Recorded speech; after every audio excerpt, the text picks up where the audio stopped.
All right, all right, all right. We live. Let's see what's now.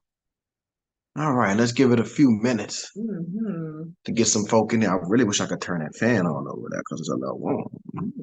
It's a little warm. All right, we got 14 people watching. All right. What's going on, y'all? Let's go to the comments. Let me see. How can I just make this bigger? Notification gang, what's up? Boho. Subscribe to the notification. Yeah, what's happening? Anybody? I put the link for the Zoom. So if you want to jump in the Zoom and rock out with us, you can. But yeah, it's been a minute since we went live. Yeah, it's been a minute. What's that? Oh, the whole table? Well, that is a hefty one. Yeah. There's that little bitty one on the side. Dang, you gotta be strong. Oh, Jesus.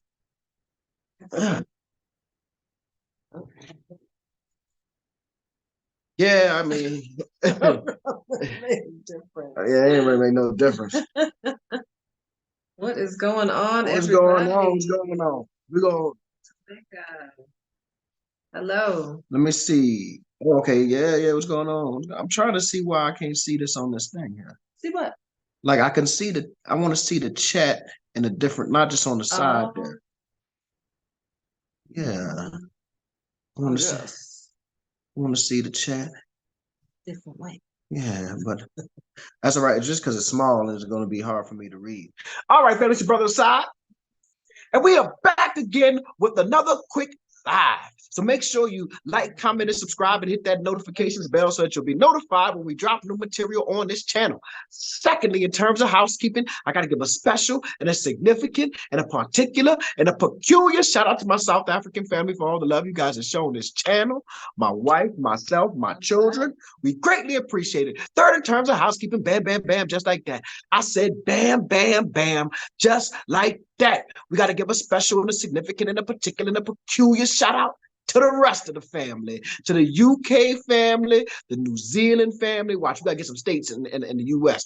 To Illinois family, the Chicago family, shout out to the city, to the Florida family, the New York family, Pennsylvania family. Let's go to the West Coast, to the Nevada family, to the LA family, to the Portland, Oregon family, bring it back down south, to the Texas family, to Louisiana family, to the New Orleans family, because that's two separate things. We see y'all. We appreciate y'all for watching. Okay, we got 27 people on here watching. All right. Cape Town in the house. Right. Good evening. From Denzel. Damn. He had hit me up the day of the thing. I don't know if Denzel is still here. I gotta so he might be going back to the States, man. Denzel, if you're around, holler at your people, man. We had the meetup. I think that was the day he came. Right. Like he landed that day. Because of the time, right? Yeah. I don't know. Shout out to Sandile. I think Sandile back from China, or he was in Asia. Oh. He was in Asia somewhere.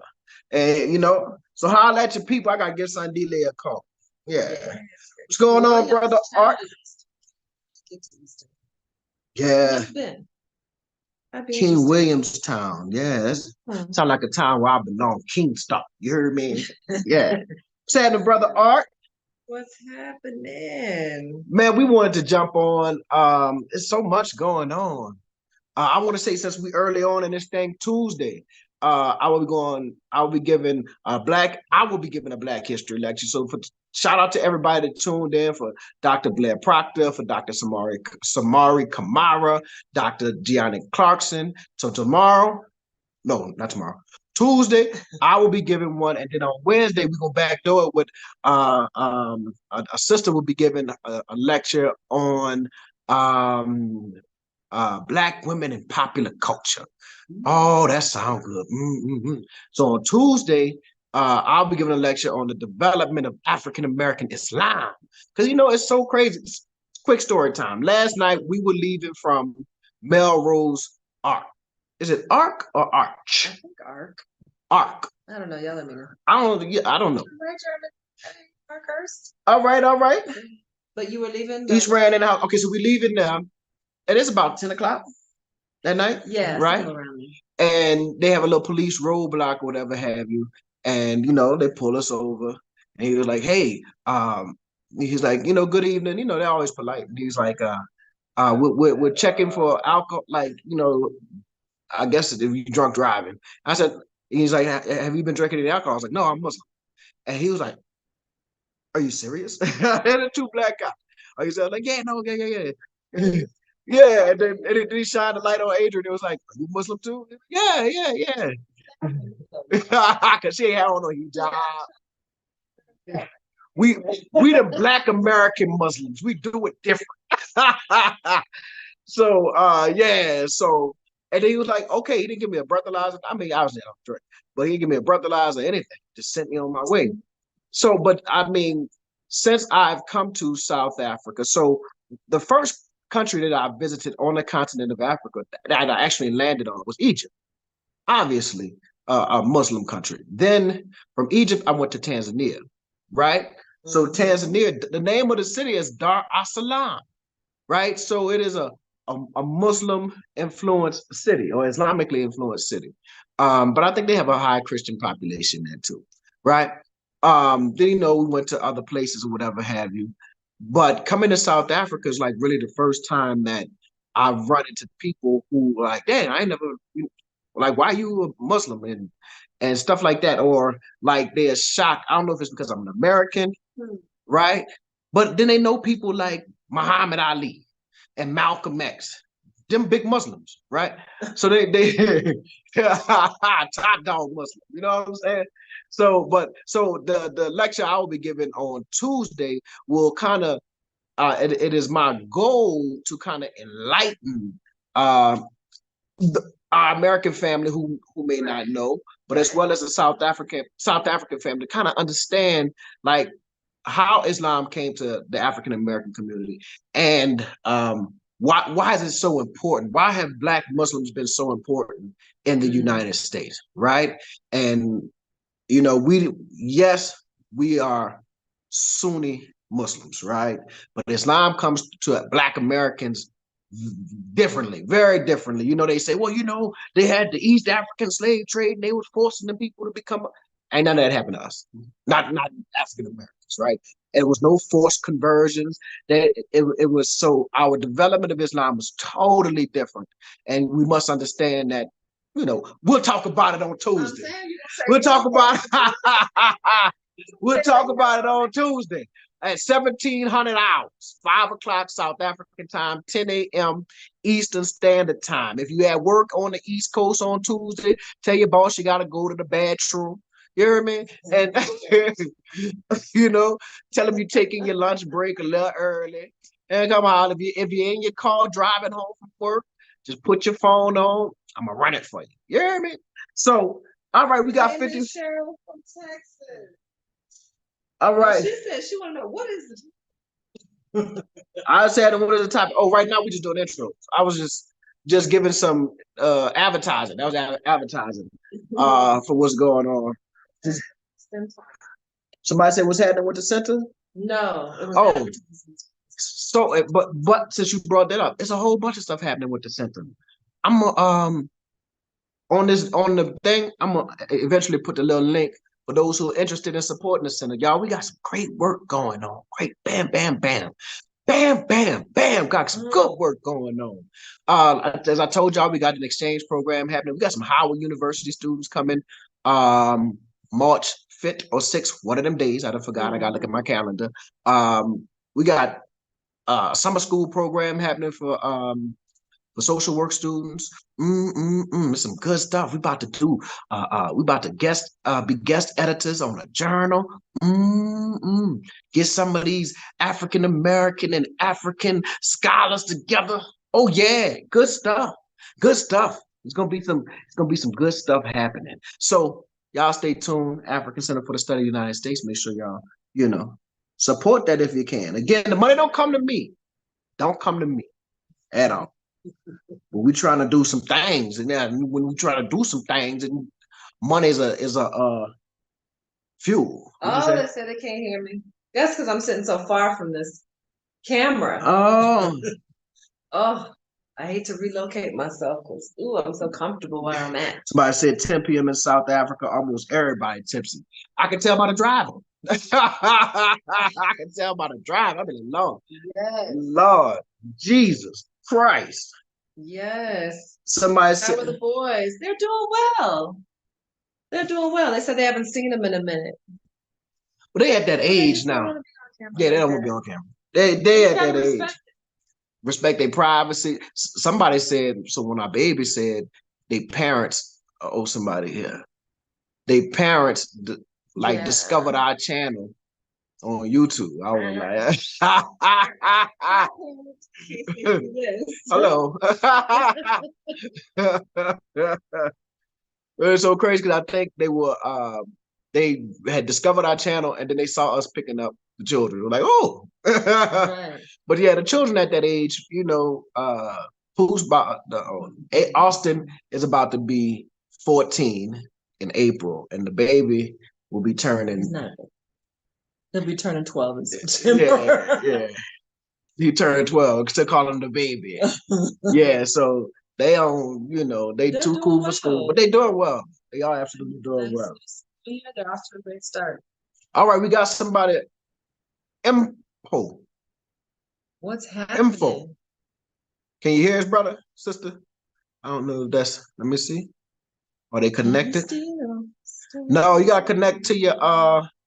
You gotta connect to the whatchamacallit, big brother. To the sound. Yeah, you gotta connect to the sound. Can't hear you. Yeah, we can't hear you. Gotta connect to the sound. But let me go back up here and get this link. They're coming back and we showed them a great time. What is this? I don't know. I can't tell who you are from your thing here. Let me see. Oh, he jumped off. Sorry. Let me see somebody. Name yourself. Y'all showed me a great time, but I can't tell. Just I could pin the message. KTV. I could pin it. So the message pinned in the thing. I ain't gotta keep putting it in if you want to jump on the Zoom. Yeah, I learned something new. So I want to ask somebody some of these questions. I'm like, hey guys from Chicago, Chi-Town. What's up, player? What's up, Chi-Town? There are no questions, just greetings. Greetings. All right. Inside. Okay, yeah. So Doc, we cannot hear Adrienne. Okay. Yeah, I tried to speed up a little bit. Yeah. Hopefully that helps. Somebody said I'm coming back. The boys good. We did that. Y'all showed me a great time. I can't see this picture. Let me see. Well, that's why I was trying to figure out who this is. That's why I'm like, give me a name. I can hardly see the picture. And it says Kyrie, me and my mom. Oh yeah. You see the picture? No, shit, we met with my mom in that time. Remember? They're from people from Louisiana. Yeah. Oh, yeah, what's happening with you? When you coming back? Let us know when you're coming back. Right, that's cool. Yeah. And that's quick too. Y'all were just here. Well, no, that was actually like about 3-4 months ago. But yeah, usually people need a little time. So yeah. Save up their funds and whatnot, but you got it. You got it. All right, where we at? Let's see. Because we've been greeting for a while now. Been greeting for a while. We got 61 people. That's good enough. All right, family. So what we talking about today? I don't know, man. We were kind of sitting around. I've been sitting around all day yesterday, all day today, doing nothing, like laying in the bed watching old Law and Order reruns, SVU, right? And then Adrienne said we should go live, and then I don't know why. For the last 2 videos, Adrienne wasn't knowing. I want y'all to think about the last 2 videos, Adrienne wasn't knowing. So bam, bam, bam, just like that, we had to bring her back. So let's talk about so what's on my mind. The first thing that came to my mind is that we have to leave to go to the United States. April 3rd. Oh my God. That is just stop. You're just putting on. It ain't that bad. That's depressing. It really is depressing. But we only gotta be there a week. That tell you how we in and out. It's like the 3rd, and we'll be back on the 10th. Yeah. My mom was like, you doing all that for 1 week? I was saying cancel it. I said cancel it. In and out. But we gotta see my mom and my daddy. So the kids are out of school that time. So we're taking them okay, this gonna be the trip because I'm not sure the U.S. gonna be around after April, like after November for sure. Oh, it's gonna be there. I don't know what form, but it's gonna be there. I'm not sure it's gonna be hospitable and what's the word, livable. I'm not sure what's going on. I was reading the article today, South Africans, and it said, I'm just specifically, I'm saying, talking to the South African family about number of immigrants who are returning to South Africa, a lot who left, all those who ran away during the end of apartheid and all those who, I got to get to the US. I got to get to the UK. And there's hundreds of thousands of returning. There's a white South African lady on TikTok who was in Canada for a while, like 11 years or 12 years. And she said something, and I'm paraphrasing, y'all. But she said, like, yes, there's crime in South Africa and stuff or whatever have you. But she's like, I'd rather deal with South Africa any day over the way the West kind of just like work and the stress and the stuff that dominates your life in the West. So if I'm not mistaken, she has returned because I know she was having some issues. I follow on TikTok. She was having some issues like looking for, I don't know, it was some type of number. I don't know. But I think she got it, and I think she's back here. So shout out to her. Back to New Zealand, and she was excited to be back home. So yeah. You might have said it's home, right? Was home. Oh, she said she Oh yeah. Yeah, daddy go get. She in Germany now working. Oh, all right. Cause she was at the VA. Yeah, all right. She in Germany now. Big shouts out. Sounds nice. Hey, Asad, maybe the Monzi audience should elaborate more on that taxi math to y'all Americans. Yeah, I ain't gotta learn it. He's not planning. I don't ever plan on being a taxi. No. I remember when we first got here, I was like, yeah, I need to take a taxi. Nah, I'm good. I care too much about my life. Maybe I'm selfish. But the driving in the taxis, no. The taxi drivers. But feel free to join us. Yeah, tell us. Want to explain this math? And if I gotta pay to go to work, like I gotta actually pay to get on a taxi, and then you gonna put me to work like handing out check. Oh no. We don't work for free no more. Those days are gone. Yeah, the U.S. ain't what they think. Nice meeting you at State's house. My mom and I miss South Africa and planning to return. Okay. Nice up the trip and also want to come back. Nice. Look, it was a pleasure meeting you too, Miss Barnes. Absolutely. I think so if y'all do Google alerts, y'all know Google alerts, like it'll scour the web for any like news article on whatever subject you put in, and it'll send you an email with those articles. So I have Google alerts set up on my phone for stuff that's like Black American South Africa, Black Americans Africa, African American research, diaspora research, and about 5 or 10 things. Every day there is a new article coming out about the numbers of African Americans. There's one that's circulating right now. Shout out to Ashley in Africa. She's mentioning that article that's circulating. It started off in the New York Post or the New York Times, and I think it's the New York Times, and then different publications have picked it up and about this whole Blackzit. And part of that is the angst people are feeling about what's going on in the United States right now. Like a lot of people don't realize, like there's an entire standoff between the Texas government, the state of Texas, and the federal government, in which the governor of Texas has openly defied the president of the United States and the Supreme Court. And not only that, he has occupied federal land with Texas troops. And he's building a base. And he's building a base. A military base. Like, here's what is so absolutely just mind-blowing. If I said, man, there is a province in South Africa that has openly defied Cyril Ramaphosa and the national government, has occupied land that belongs to the national government with troops, and is now building a military base, y'all would say, not y'all, but the world would say, South Africa's democracy is collapsing. It's over for them. The country has collapsed. Yeah. But that's what's going on in the United States right now, right? And the man who doing it, Greg Abbott, he's standing on business. It's funny when you realize he's in the wheelchair. But so if any country on the African continent, if I use those same talking points about any country on the African continent, any country in Latin America, we would be saying that country's democracy has collapsed.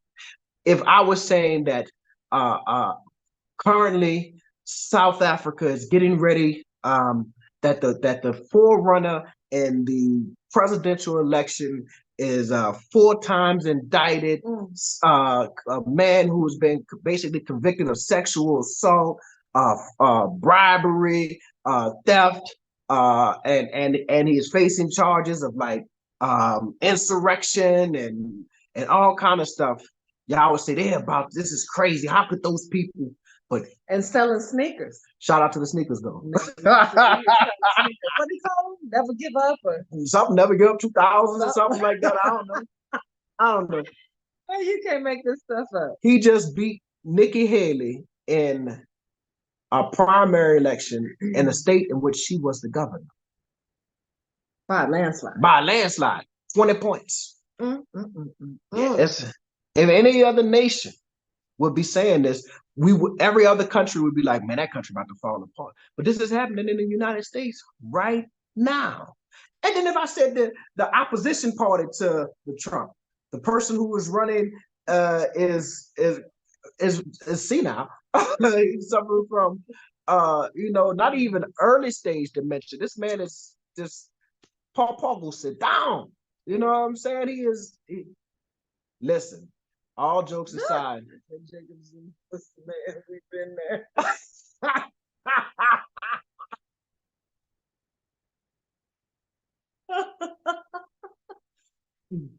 Touche. All right. So y'all feel my pain. Wait, hold on. What the people say? What up, twin? What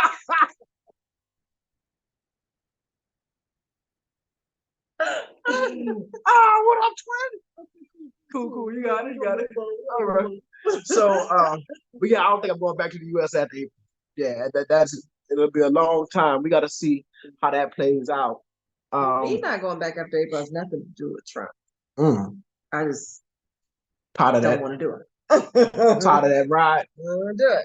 Yeah, it is expensive now. See, it was so crazy when we were so eager to get to South Africa. Like we came in 2019. And then breaking bread. We came 3 times in 1 year. Like 3 times. And not spending that money like to come. It's gotta be spent. Yeah, we gotta go. We gotta go to come. But I don't want to spend that money to go back. Like 2 weeks to actually like purchase. Like, oh man, that's expensive. Jesus Christ. It's like we want to Polo. What's up? Hello, Dr. Asad. I'm good, brother. How you doing? Hey there. I am great. Hey, oh man, I just woke up and I'm glad to see you live. I was like, oh my God, it's just as I wake up, he's live. It's been a while. Yeah. How you been, brother? No, I've been good. Good. You must have your sweet thing laid up next to you or something. Yeah. No, there's nobody lying next to me. I'm just busy the whole day. Yeah, you were working or you were just out moving around? Nah, I was just trying to survive in Cyril's economy, doing a bit of Uber during the day. Extra money. Somebody said, not in the bed. No. Cyril's economy is rough. We have to supplement our incomes with Uber. Yeah. Hey, tell me about it.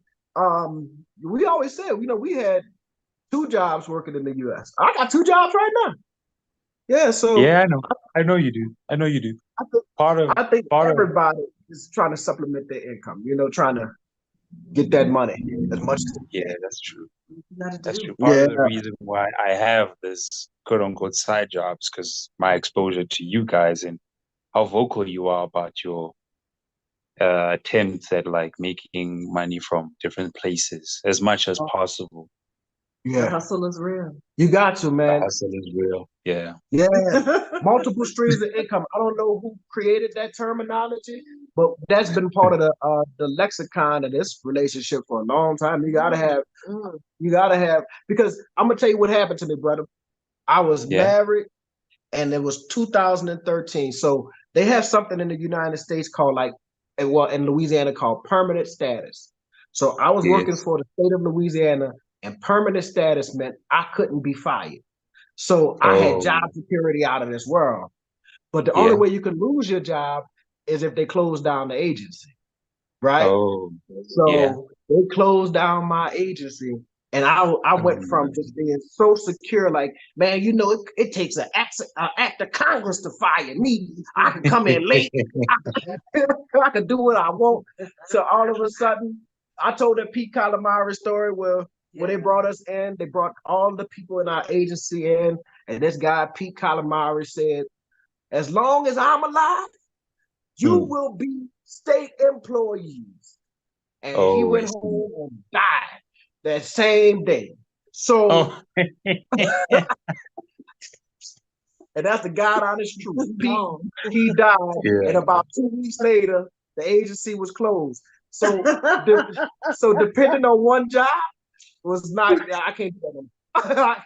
I gotta have something come, so I could be like, okay, all right. If I lose this one, I still got a little bit of money coming over here, and I just need to, find a replacement. Indeed. Yeah. But that's real talk.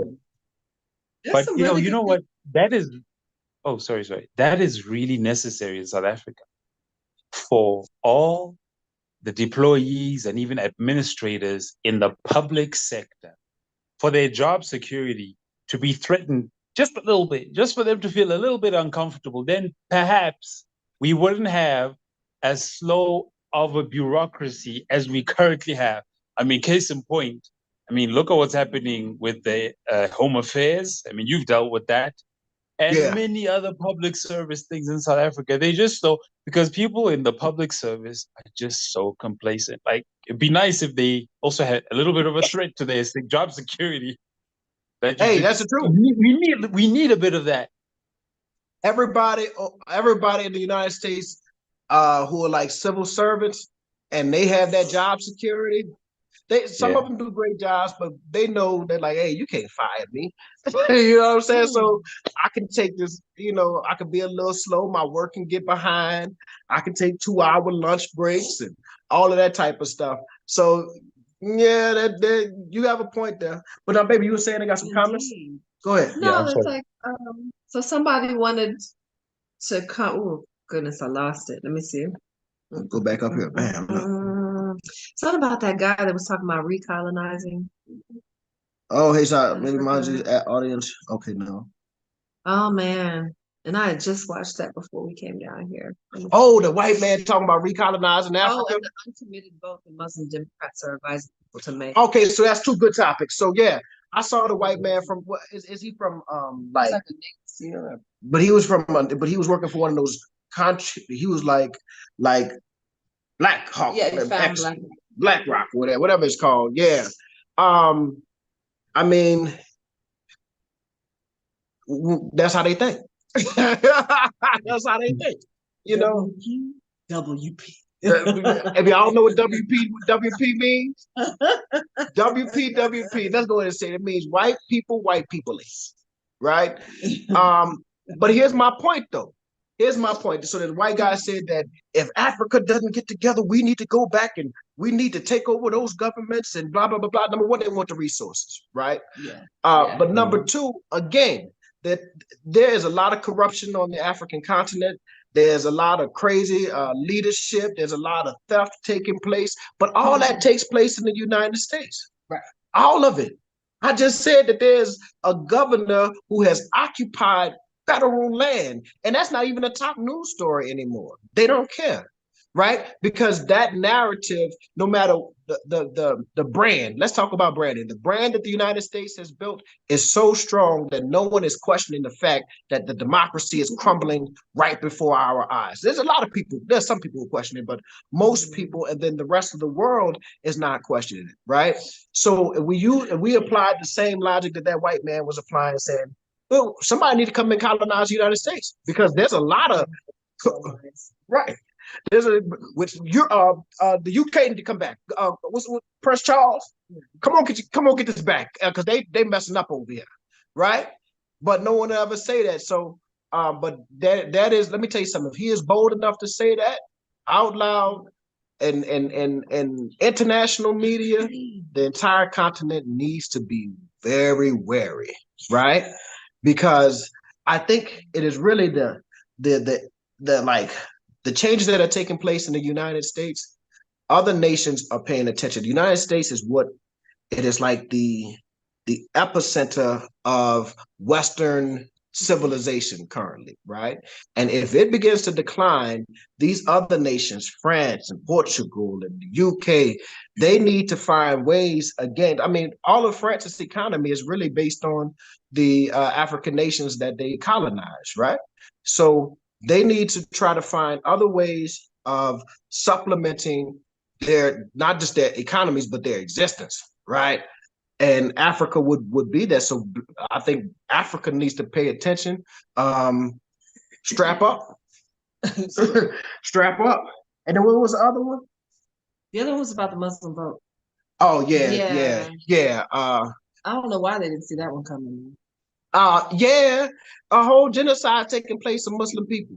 And let me tell you something. The South Africa, shout out to South Africa and their court case against Israel.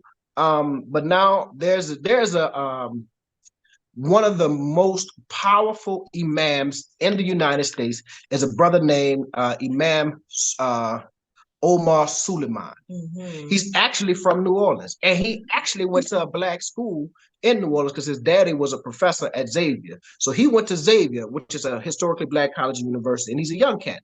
He might be my age, like 42, 43 or something like that.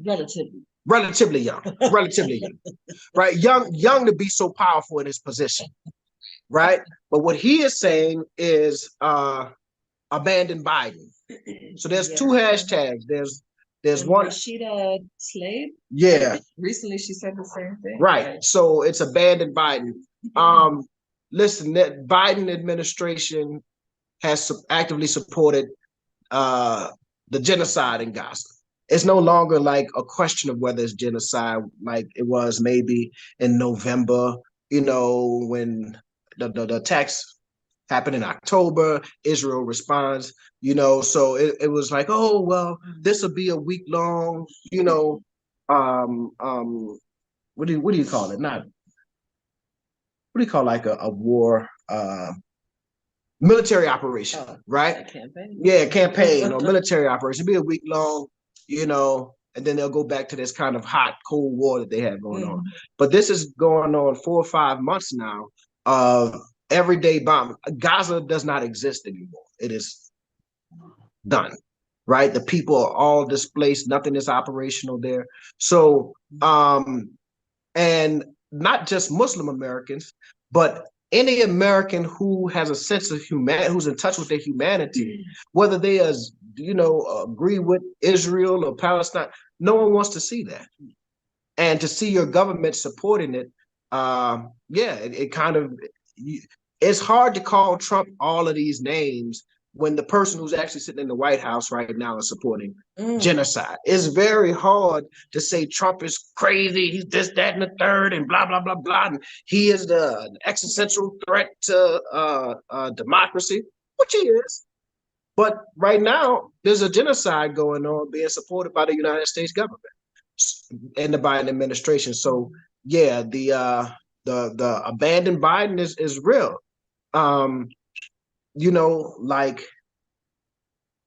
It is real. And I think particularly for Black Americans, we cannot say we are the descendants of and the inheritors of Dr. King's dream and his vision, right?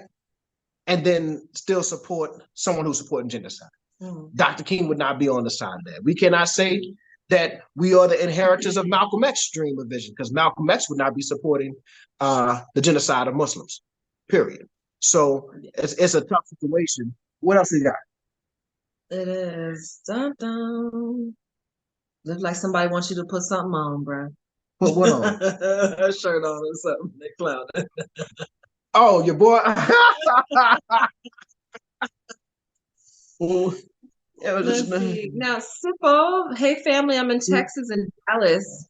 I'm scared of what is coming at the end of the year, and my wife doesn't see what I see. Tell us more. Yeah, come on, jump on Simple. The link is pinned in the comments for the Zoom. What, he's in Dallas. So how far is that from the border crisis? A few hours. I mean, Dallas, San Antonio is almost what, 4.5, 5 hour drive. So it's a good distance. A good distance. Oh, I gotta say this too.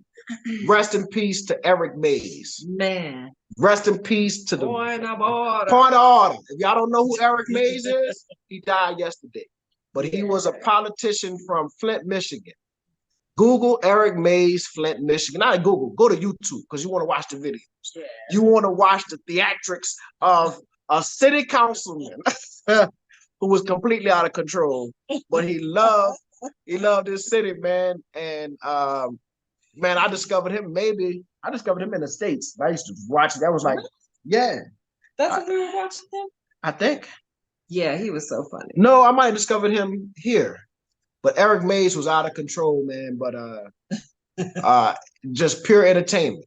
Just pure entertainment for those who are into politics. Pure entertainment. What is something head? Huh? What was his term, something head Negro? Was it raghead Negroes? No. It wasn't raghead. Something he called them people, man. He getting ready. He was fighting in the city hall. He'd have been arrested. Because he interrupted city council meetings, man. He was something else. Yeah. Same thing watching people freaking out about the handkerchief head. That's what it was. Right wing in Germany. It was clear in 2015 that society was becoming more problematic than usual. Now, you know what, y'all know what I think part of the problem is like social media. People say social media has democratized access to information, and it has. You can go on Google or YouTube or any of these search engines and find just about anything you want. The problem is that it has also democratized misinformation. It democratized access to information, and it's also democratized access to misinformation. And we have, which is, it's like, there's so much good in it and there's so much bad in it, because before when he must have fell off before when we you had to rely solely on CNN, solely on NBC or Fox for your news, right? And so that means that they kind of could filter and control what you thought about, right? I think it was I forgot who said it, but the media doesn't tell you what to think, it tells you what to think about, right? Yes. It gives you the topics that you need to pay attention to, and they say this is news, as opposed to something else that may be happening that is far more important. But when they tell you this is news and you're not paying attention to this, it allows them to kind of do what they need to do without public scrutiny. However, conversely, you have so much information that is out there that is just absolutely incorrect. People who are not experts in anything, who are just spewing some of the most, a whole bunch of misinformation, right? And then because they may be whatever, they may have a lot of followers or whatever have you, people pick up on this stuff and then they start repeating it. And now you have to push back against narratives that are totally false. We got flat earthers. We have, we have Black Americans saying that they Native American. I mean, it's all kind of just weird stuff going on in the social media space. So when they talk about like what was happening in Germany and the right wing stuff taking place, it is easy for stuff to rise. When you look at the way Trump supporters respond to indictments, right? They have been fed so much misinformation that the truth is so far away from them. It's not like they are kind of debating it. It's like the truth is on Mars and they are on, Venus. It's like that's how far the truth is away from where they are. And even for Democrats too. Mm-hmm. It's just bad. Confusion. Yeah, it's just bad. People don't know who to believe anymore. Right. It's hard to trust your government, and when you can't trust your government, what do you? Your government. You don't trust don't trust medical professionals anymore. You don't trust anyone. Right. Instead, you trust the dude that started a YouTube channel. Make it make sense. Found information. And they're like, this is the new expert. What? You trust somebody when they say a little bit of knowledge is dangerous? Oh. A little bit of knowledge is dangerous. I heard somebody on my Facebook page talking about you're not supposed to eat beans because beans are the fetus of a plant. I said, man, well, God dog. And my cousin reposted it. That's what made it say.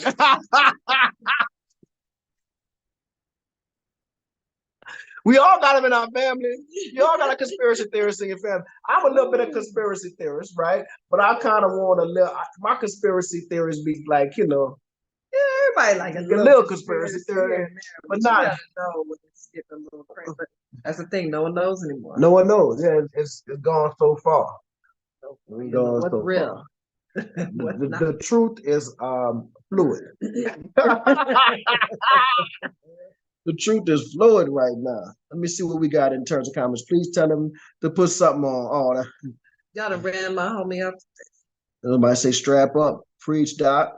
Asad and Adrienne, please explain Democrats voting uncommitted. So I guess, listen, Democrats are not. The Biden administration, how can we put it? If you go back to the 2020 election,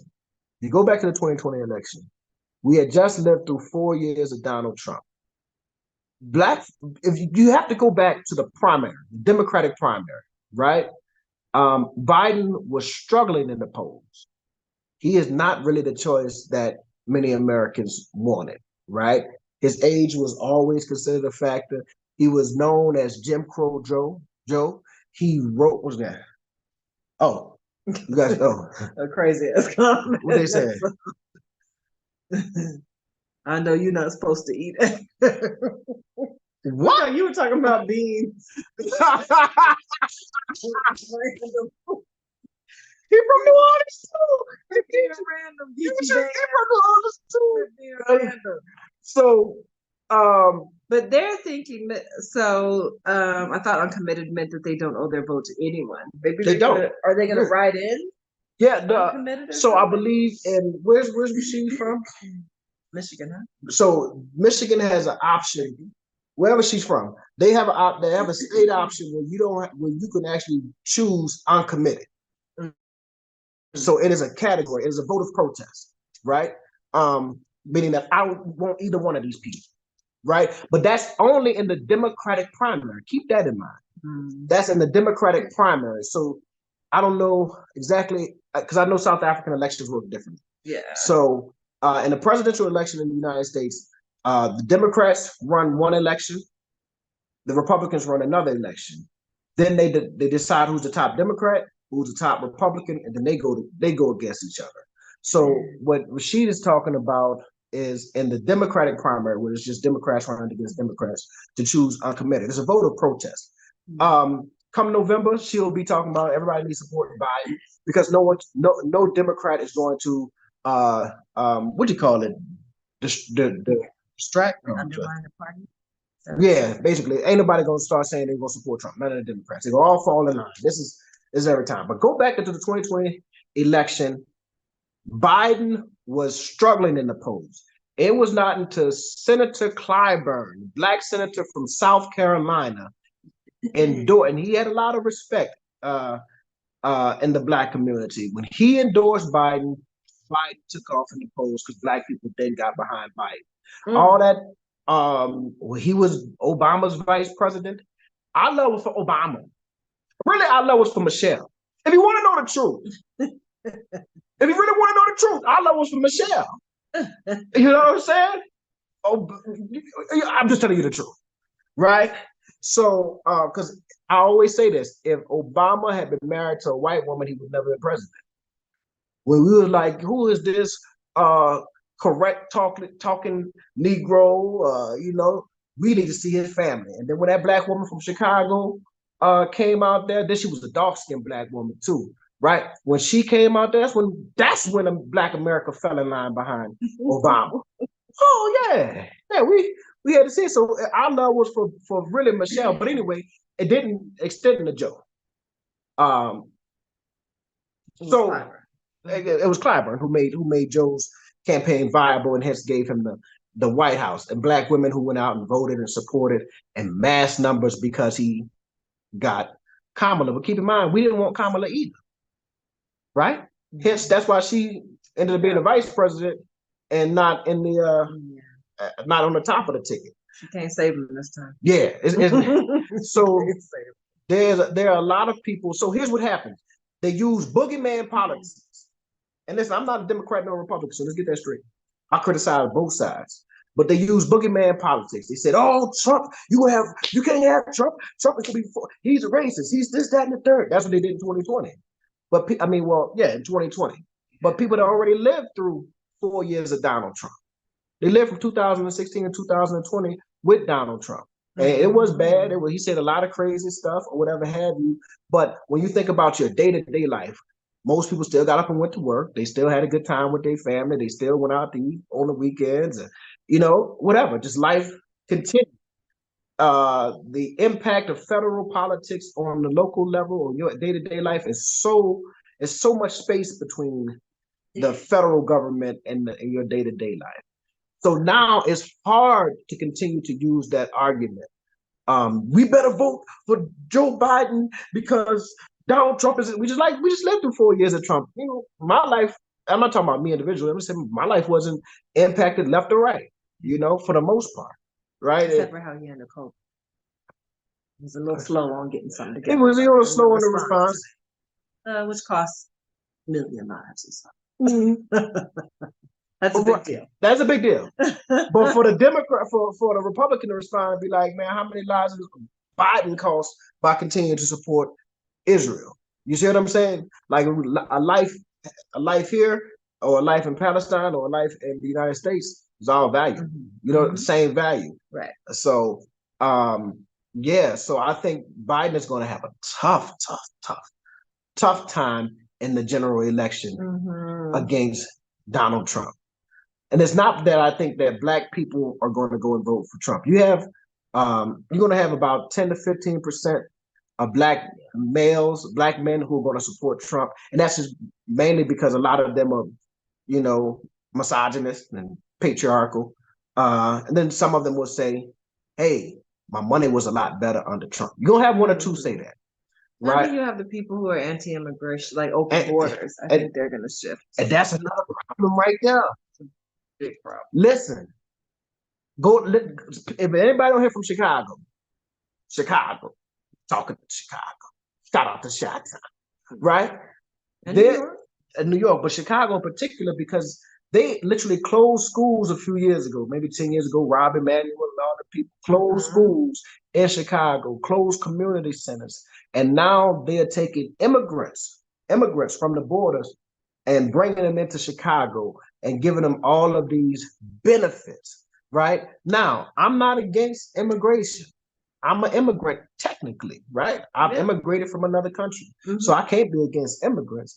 But what happens to the people, when you look at the poor people, right, in Chicago, poor black folks in Chicago who are saying, we need this, we need access to healthcare, we need assistance with whatever, our light bill, we need assistance, affordable housing, all the stuff that they need. And then these people come in, and it's not because of hard work, but because they just made it across the border, the government starts giving them these things. In New York, I think they were giving them, what was it, 20? Some kind of voucher. I don't know if it was 500 or 2,500, but It was some money. Places to stay. I mean, some folks are homeless. Exactly. You got homeless veterans in the United States, but then the immigrant can come in and get a place. And listen, I'm not anti-immigrant. I'm not xenophobic. I'm looking at this from the vantage point of a people, African Americans, who have been marginalized. And whenever we ask for something, they said we ain't got it. The budget ain't there. But all of a sudden, you got a budget for somebody, and our people been here 400 years. Our people built the country. You see what I'm saying? So that is leaving a bad taste, and that's a Democratic policy. That's the Democrats. So that's leaving a bad taste in the mouth of many voters. Gaza is leaving a bad taste in the mouth of many voters. You see what I'm saying? So,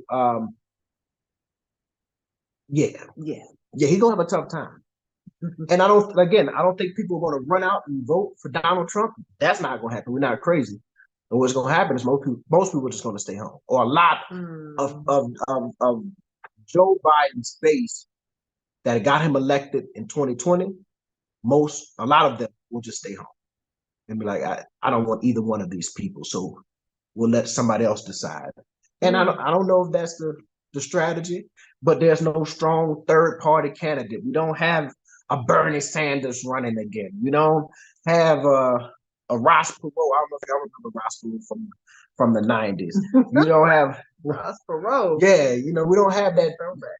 We don't have that strong third party. Or Ron Paul, right? Ron Paul, whose son is a little thrown off, but Ron Paul offered he was a libertarian. And his views were not always in line with everything that Black people view, but he wanted he's like, I don't want government at all. I just want everybody to be able to do their own thing. So I don't know. Let me see what else we got going on here in the comments. Let's see. Anything you see? Somebody says, I'm a Black woman living in New York City, only Republican borough, Staten Island. We have Trump and Nicole. Oh, I can't pronounce that name, baby. What that say? Miller Loftus. Signs everywhere. Thank God for Letitia James. Yeah. Who is Letitia James? Who is Letitia James? Tell me who that is. Letitia James. When I tell B people I want Trump to win, they look at me like I'm crazy. Somebody say Trump is the president that America deserves. I say that. That's someone who's me. Trump is the president that America deserves. Yeah. His foreign policy is going to be something else. Well, it's a realignment. You gotta wonder how it's going to play out. That's what's really interesting about a Trump president. Well, we had 4 years of Trump. We had 4 years of his foreign policy. I think what happens is Trump he admires Putin. He admires, what's the guy from North Korea? Kim Jong. Is it Bill? Kim Jong. Yeah. So he kind of admires them because he wants to be a dictator. You know what I'm saying?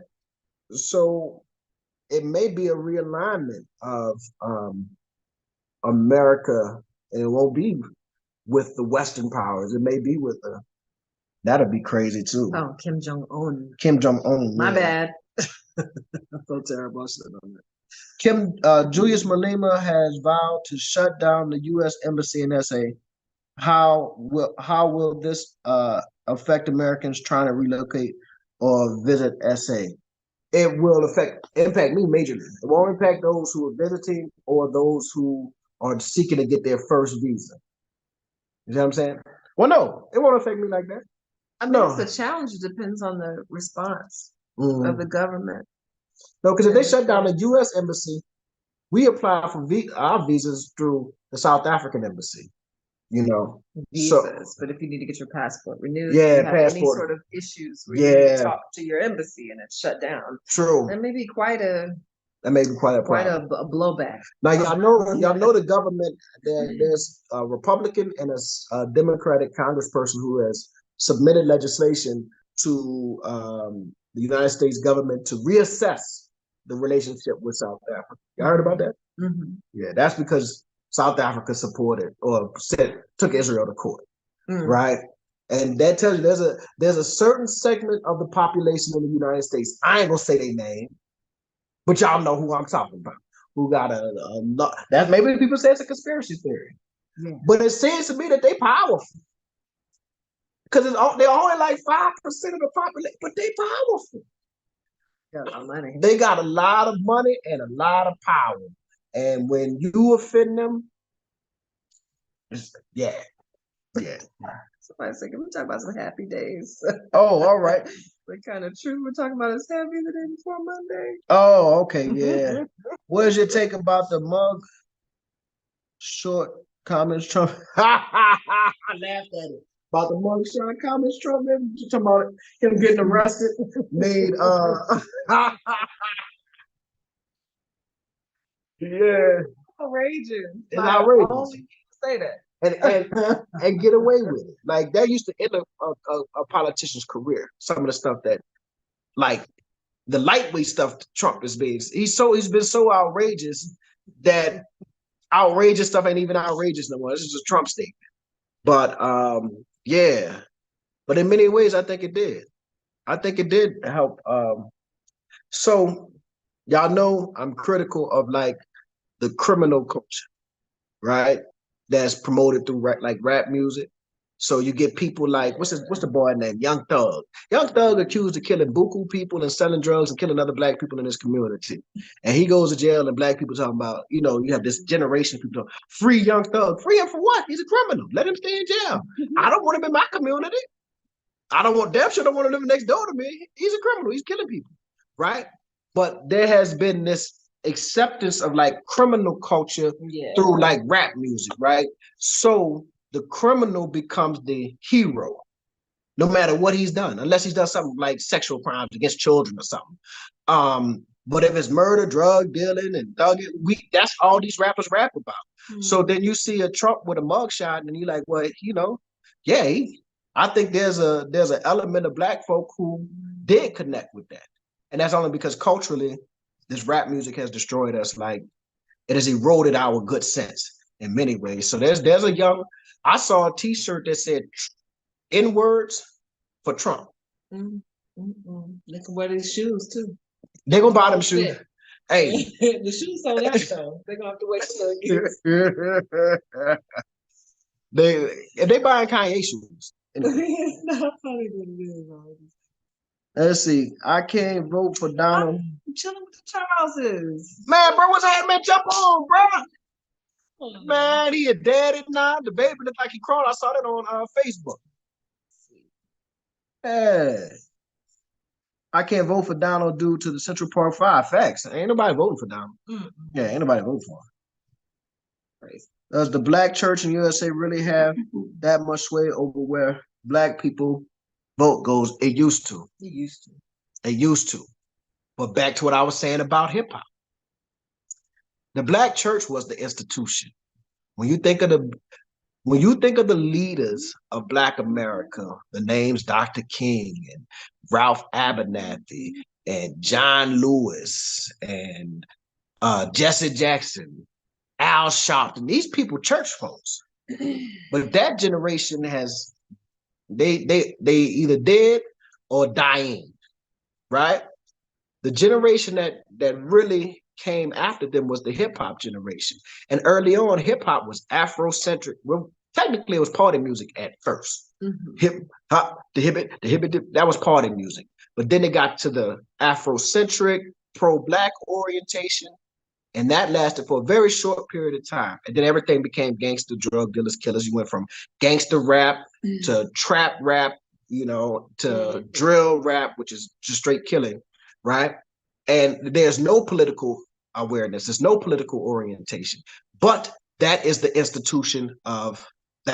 most powerful institution in Black America right now, the rap music industry, which is not controlled by, again, the Black church was controlled by Black people, right? Black pastors, Black deacons. It was Black congregants. So they used to be very powerful. But no, Black folk have Black folk ain't even going to church. It's just like they have fallen out of that. And I'm not saying I'm Muslim, so I don't go to church, right? But in terms of the institution of the Black church, it was the most powerful institution we had. And it was political. It was more than just a religious organization. Black folk didn't just go to church for religion, right? If your pastor said you need to vote for this way or you need to support this, you know, that's where the entire civil rights movement comes from, the Black church. So, but that's dead. And by killing the Black church and replacing it with hip hop, they've created an entire generation of like apolitical people. Right? The church had everyday regular Black. You know how I say, in the words of the great philosophical musician Sly Stone, everyday people. The church had everyday people involved in politics. People who were not PhDs or whatever, but that was leadership. But calling people to tell them to boycott the buses or calling people about to sit in, that was everyday people. Hip hop took everyday people out of politics. Not only, you know, we listen.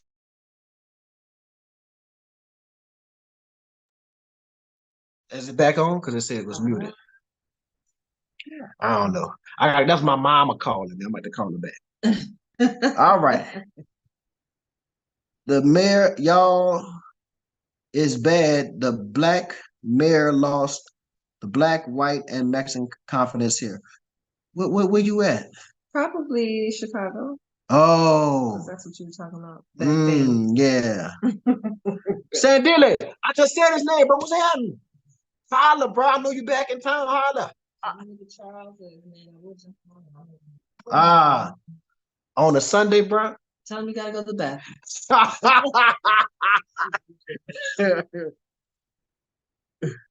Somebody said rap started going downhill when they let NWA. Yeah. As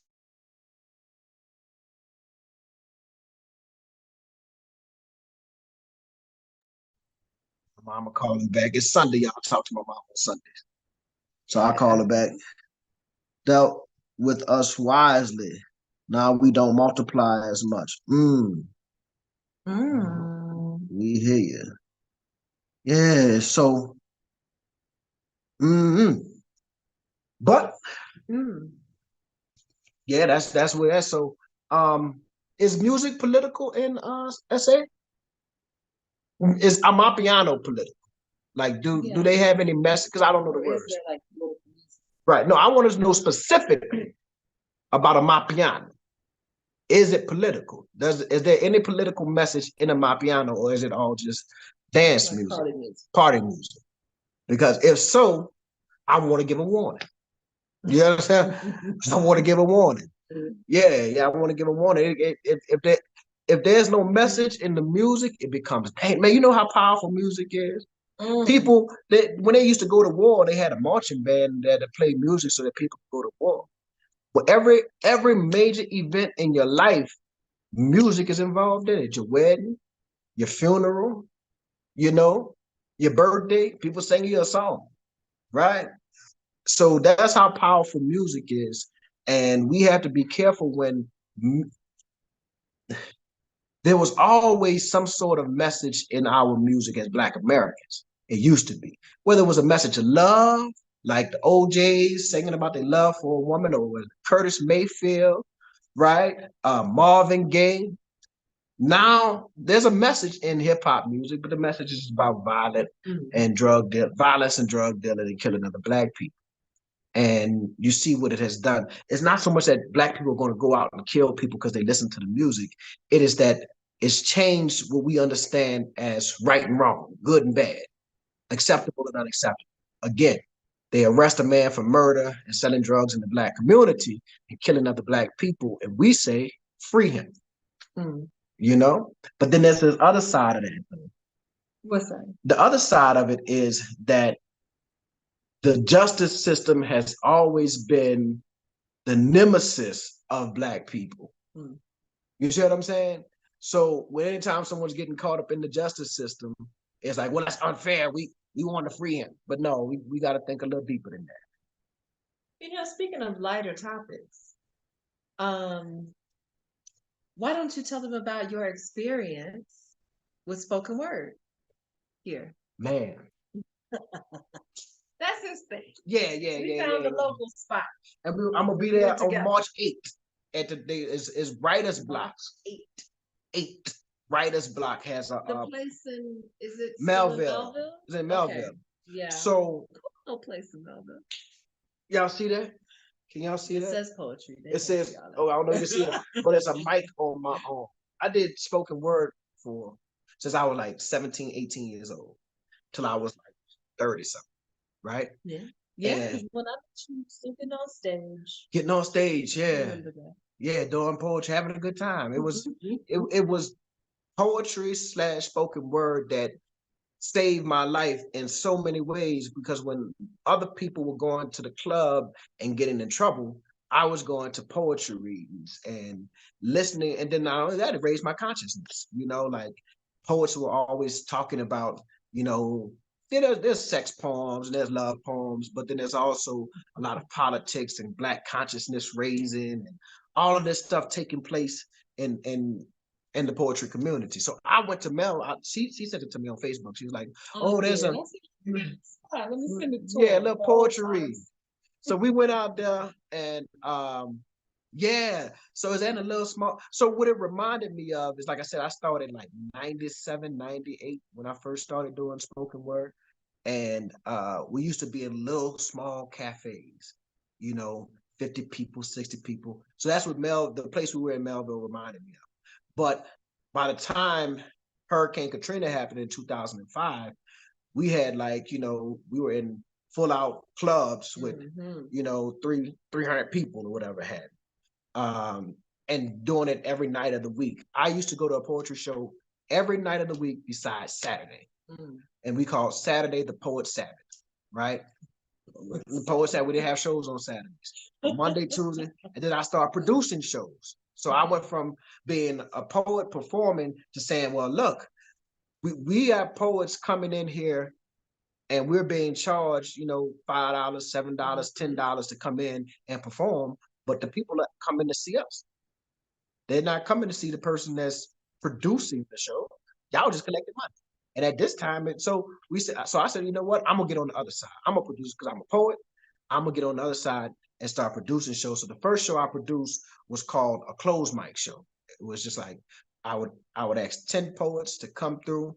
I put them in like a VIP section, bought them a bottle of wine and fruit trays to make them feel like they were performers. Because for so long we were just like, yeah, here, fire poet or whatever have you, and getting on stage and you getting like exposure, but you're not really getting treated right.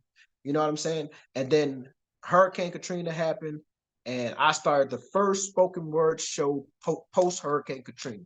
Katrina happened in August of 2005, and we had a poetry show in December 2005, right? So I saw what was taking place in Melville, and I was like, man, this reminds me of how we started. Although somebody told me in one of the videos that no, spoken word is big in Josie, and they used to have all of these spots or whatever have you. And the community I've seen the community can dip, and then it can rise up again, then it'll dip, whatever have you. So maybe we just call it a dip wave or whatever have you. But I was thinking about putting together a poetry show. But here's the thing. I know poets are protective of their community.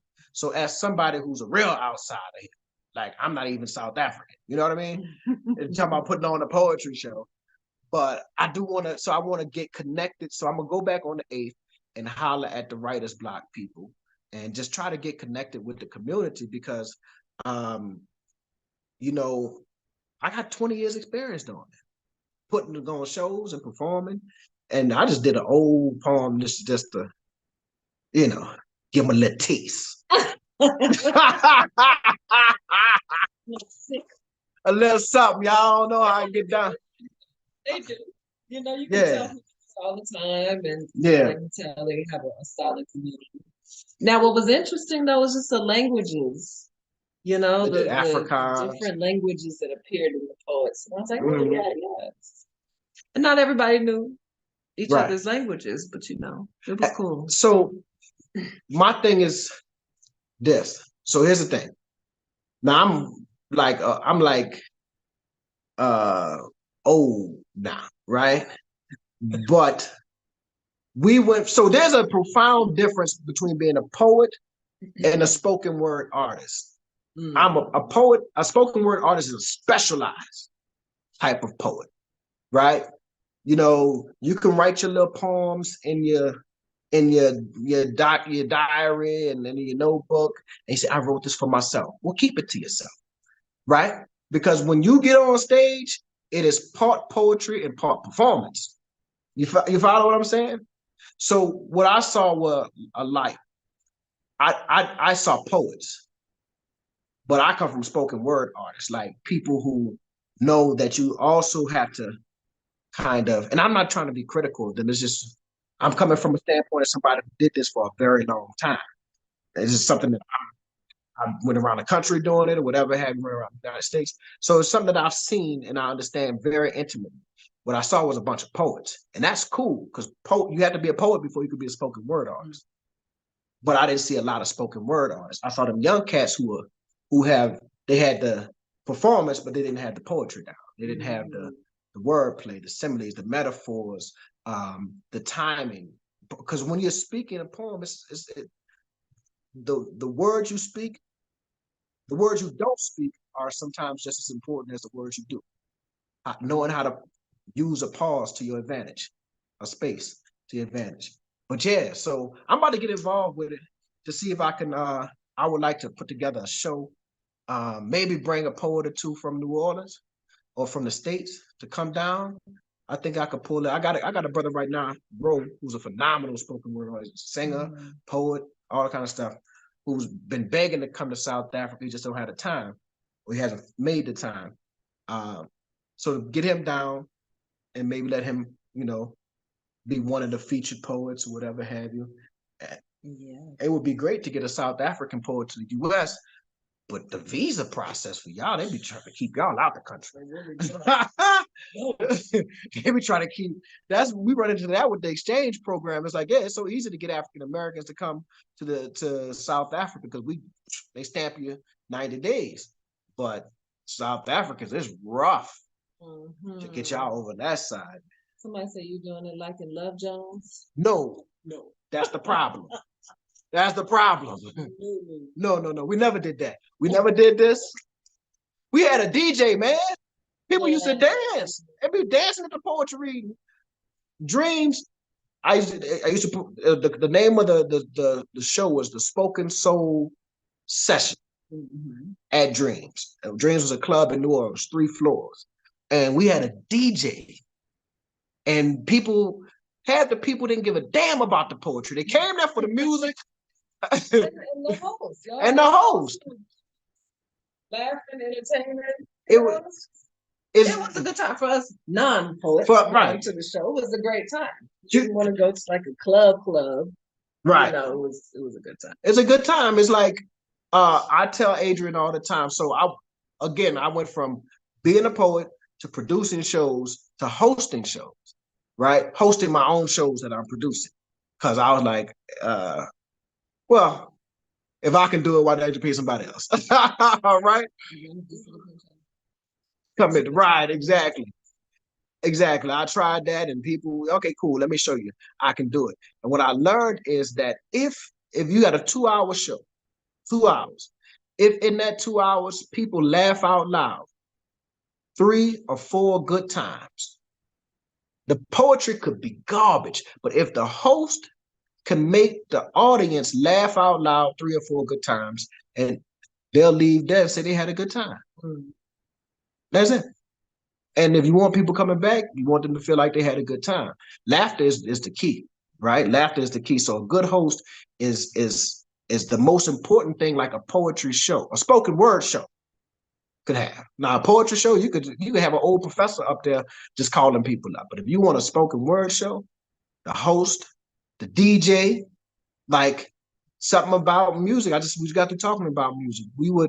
When the host would call someone up, from them walking from the stage, from the seat to the stage, there was, music, whatever was, music playing, which takes away a lot of that dry feeling, it gives us something. And then we would have what we called a soul break. And a soul break wasn't started by me. That was started by another group of poets that I came up under, right? But you would take a 15-minute, 20-minute soul break. But in the soul break,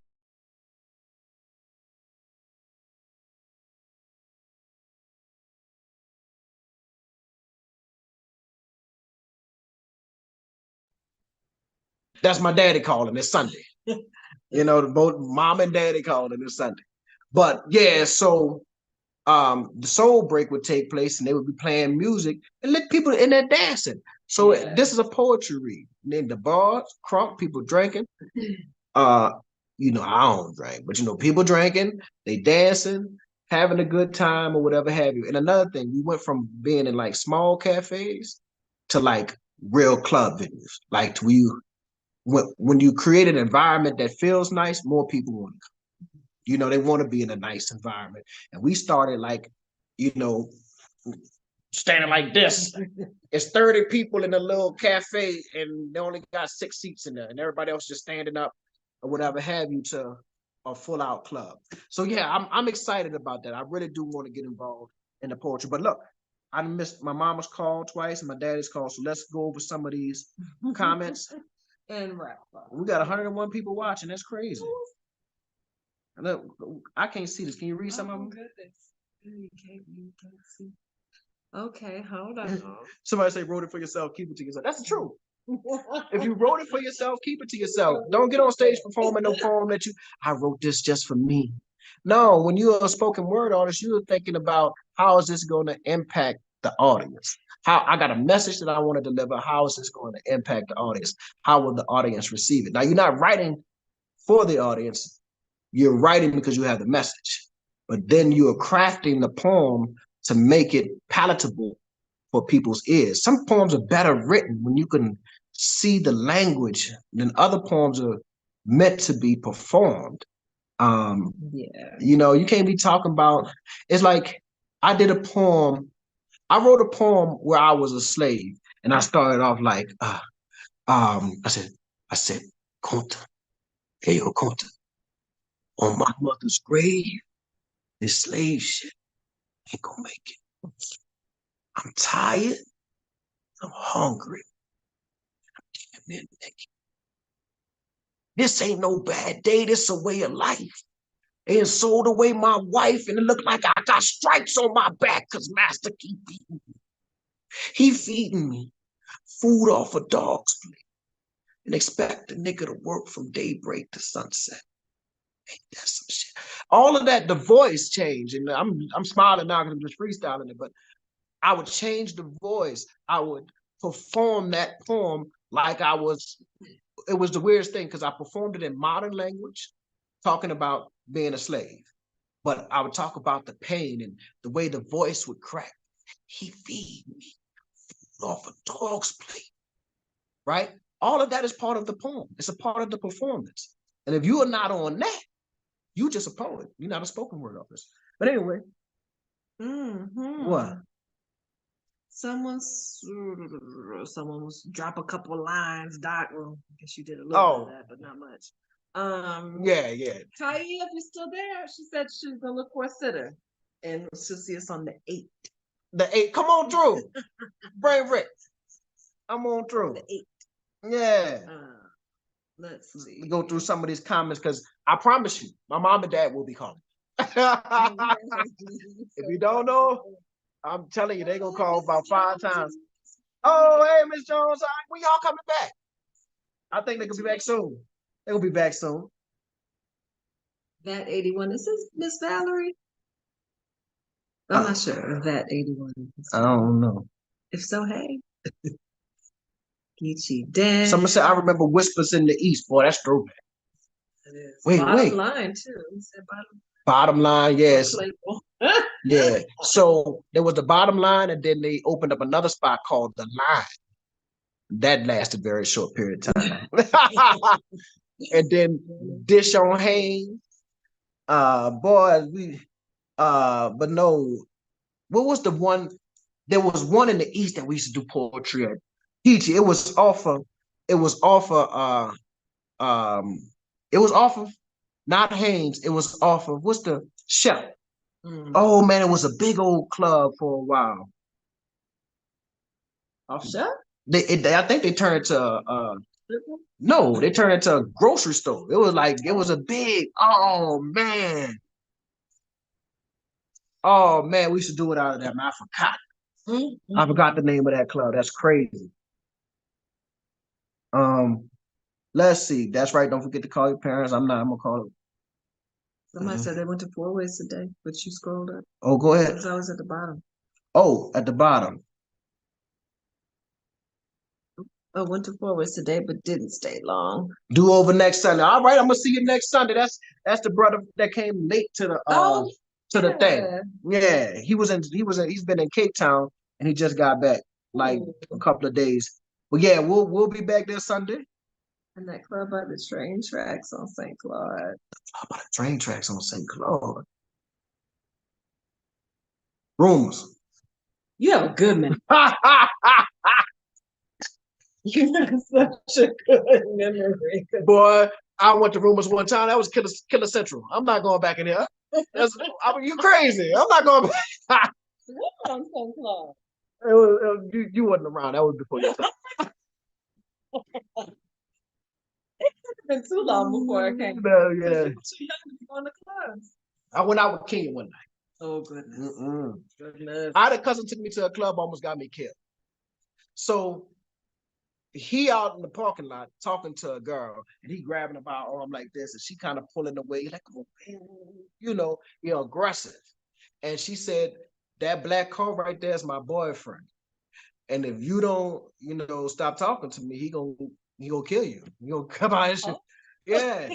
Now, but that's what I would have said. I'd have been like, all right, baby, have a good night. You know what I'm saying? This ain't gonna work out between us. My cousin on the other hand, he full of that bowdy juice, and he does as ignorant as a person who. So not.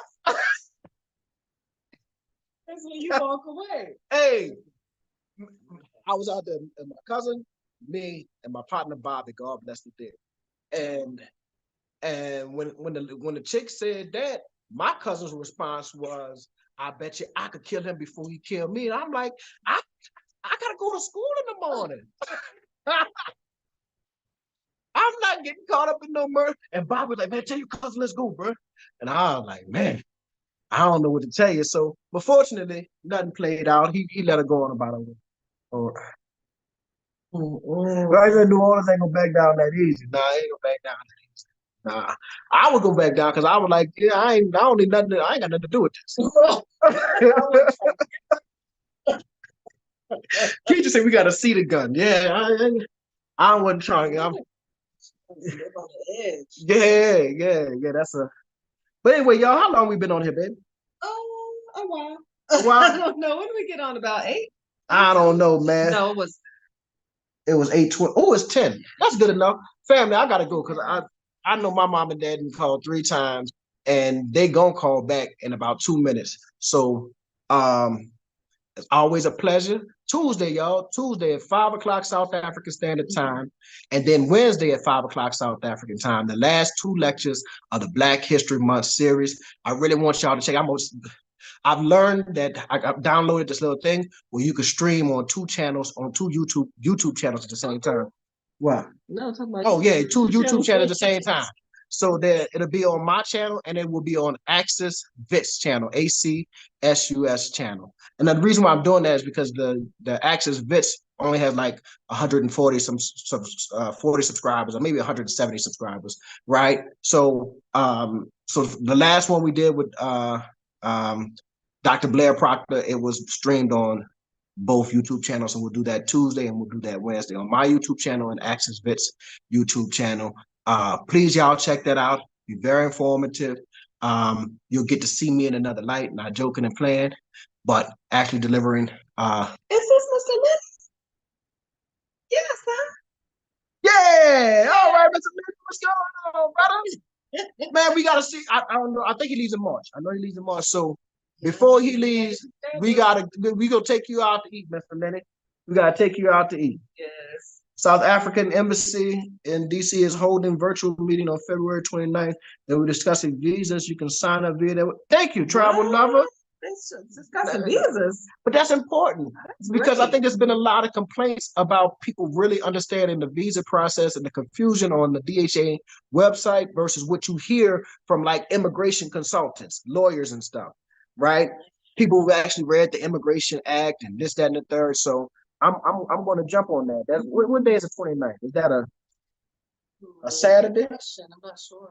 If it's during the week, it might be difficult. Yeah, it might be. Wonder what time. Let's go on their page and find out. Facebook page. Wow, travel Thursday. Thursday, okay. Yeah. So yeah, depending on what time. Because they do it at afternoon their time, then it'll be very late for us. But you're up that late anyway, so. Thank you, Michelle Hall. And we just be freestyling. What's the link? Travel. I would guess you go to the DHA. I would Google South African Embassy, DC. Yeah. And I know that I think they have a web page. Yeah, they do. And they also have a Facebook. Yeah, I'm about to say they have a Facebook page. And I'm sure that if they're doing it's probably on their Facebook. Yeah, if they're doing the web, what did you call it? A virtual meeting, Facebook is gonna be involved. Absolutely. That's cool. Thank you, Miss Jones. She said she's been enjoying the Black History Live. Yeah. We were that brother Samari and then Dr. Blair had a vote. Dr. Clarkson too, and this sister that's going on Wednesday. She's the executive director of the National Council of Black Studies, and that's a huge organization. And they have a journal called the Journal of Africana Studies. But she is from New Orleans.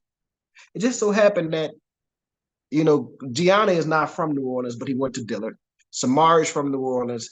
Blair's not from New Orleans, but his dissertation was on Creoles in New Orleans, and his family is from New Orleans. He's from Chicago somewhere.